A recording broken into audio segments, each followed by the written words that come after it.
All right, Larry Krueger here from the Pig and a Pickle Krug Show with a little 49er video. All right, we're at that time of year.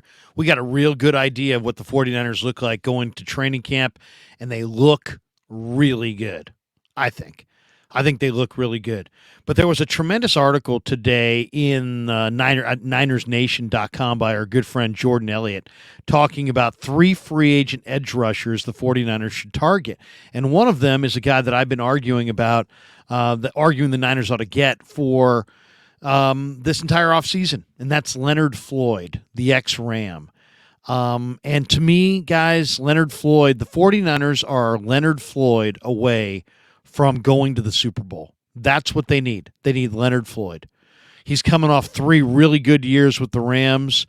The 49ers have not had this kind of a player opposite Nick Bosa since Dee Ford, and not coincidentally, that was the last time they got to the Super Bowl. Leonard Floyd's big time. He's recorded at least 9 sacks in each of the last 3 seasons.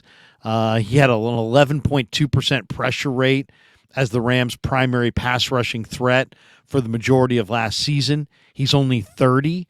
And I think he's got a lot of good time left in the NFL. I mean, I think you're talking about a guy who could really be a force off the edge for the 49ers. And going back to when Leonard Floyd played at Georgia, I kind of felt like he was kind of a late bloomer type. Took him a while to grow into his body.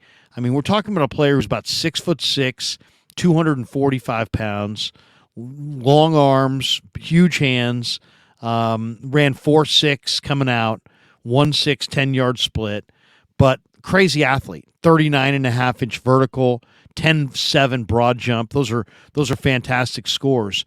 And this guy has always been a premier athlete. He was a finalist for the Butkus Award, which is amazing coming off the edge, as very few edge guys ever get the Butkus Award. But he was always a thin guy who needed to kind of fill out and grow into his body.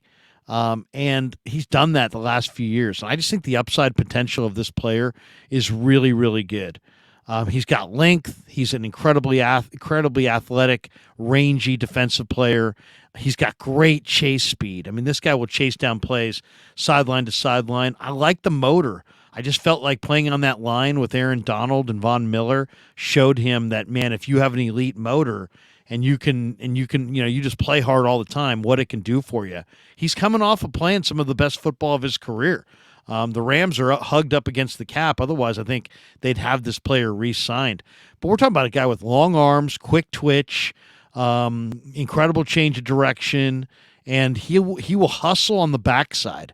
So on a team like this, where you have Nick Bosa, Javon Hargrave, Eric Armstead, I want a long, rangy edge rusher with a motor who can get the edge and really stretch that line out.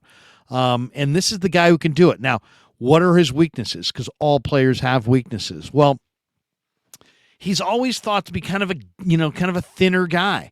That he's had kind of this gangly frame that he had to kind of grow into, and he wasn't great at the point of attack against the run.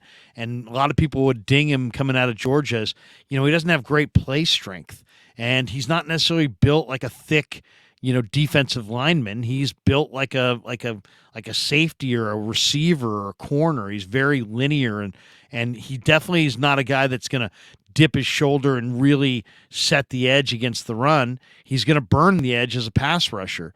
But to me, what you trade in, I mean, you already have Cleveland Farrell and Austin Bryant. You have some guys who can play outside in a pinch, who can be good. Kerry Hyder can step in, and you can play Kerry Hyder on the line of scrimmage at defensive end if you're concerned about the run. But in reality, what do you really need? You need to replace Samson Ebukam, and you need to replace Jordan Willis, and you need to replace Charles Omenihu to a lesser degree. And what do those guys provide you? Big time edge pressure. Ebukam comes flying off the edge. Now, I like Robert Beal, but he's a projection. We don't know what he's going to be. He's a rookie who runs fast, but didn't play a lot at Florida State. Austin Bryant, I think, is stronger against the run than he is against the pass.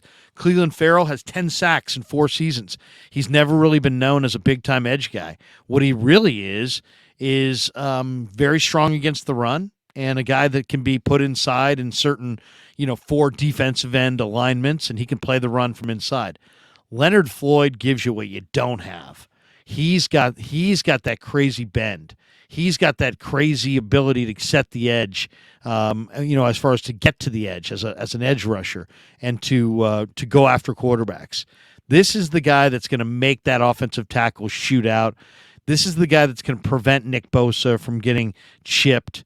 You're not going to be able to slide the line to Bosa and let Leonard Floyd go one-on-one, or he's going to crush your quarterback. So, to me, what is the difference? The Niners have a very good roster. The quarterback situation has to rectify itself.